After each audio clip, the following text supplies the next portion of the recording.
তো এখন এই মুহূর্তে হাতে চলে এসেছে হচ্ছে মধ্যমগ্রামের বুকের ভাইরাল একটা কম্বো, ছিটা রুটি আর হাঁসের মাংস। আর এই হচ্ছে ছিটা রুটির সাইজ, মোটামুটি আমাদের বাঙালির মানে প্রত্যেকটা বাড়িতেই হয় আশা করি গোলা রুটি ওইরকম স্পেশাল হাঁসের দেখতে। মাংস ছিটা রুটি। তো এতদিন নাম তো শুনেছি অনেক, হ্যাঁ, এবার একটু খেয়ে বলি, একটু পাওয়া খেয়ে যায় দেখি না ছিটা বলেই আমি ঠিক রুটিটা। করলাম এই যে হচ্ছে গ্রেভি। যাতে ইউনিক হয়, যারা খেতে পারে না, যারা খোঁজ পায় না, ঠিক আছে, তারা এখানে এসে খাবে। অনেকের তো ইচ্ছে হয় খাওয়ার। তো আলুটা দিয়ে আর দেখি। তোমার দোকানের রুটিটা একটু অন্যরকম লাগছে দেখতে, এটা কি স্পেশাল আছে? মাংসটা এটা ঝাল ঝাল নরমালি একদমই যেরকম হয়, স্পেশাল, মানে মানে সব একদম চাইতে স্পেশাল এটা। মাংসটা খেয়েই সব মনে হচ্ছে যে রুটির এটা থেকে বাড়িতে আলাদা। বানানো একদম এটার ঘরোয়া নাম আছে মশলা দিয়ে। ছিটা রুটি। ছিটা বেশ রুটি। ভালো লাগছে ছিটা কিন্তু রুটি, খেতে। হ্যাঁ। তো ছিটা এটা কি রুটি। হাঁসের মাংসের সাথেই বেশি মানে যাবে বলে এটা রেখেছো নাকি? আর এই হচ্ছে হাঁসের হ্যাঁ মাংস, হ্যাঁ, হাঁসের যেহেতু মাংস এটা ইউনিক, মোটামুটি ওটাও ফার্স্ট ইউনিক, টাইমই দুটো খাচ্ছি। কম্বিনেশন ভীষণ ভালো খেয়ে জমে দেখি। যায়। হ্যাঁ, ভীষণ ভালো জমে যায়। এছাড়া যদি কেউ হাঁসের মাংস না খায় তো রুটির সঙ্গে অন্য কিছুও খেতে পারে।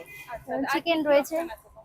ঝাল ঝাল মুরগির মাংস রয়েছে, আর গিলেমেটে রয়েছে হাঁসের চিকেন মাংস গিলেমেটে। যেমন হয় নরমালি ওরকমই খেতে। চিকেন বিরিয়ানি। আর ওটা কোথায় আছে একটু দেখাবে? চিকেনের মতনই লাগছে আমার একটা টেস্ট।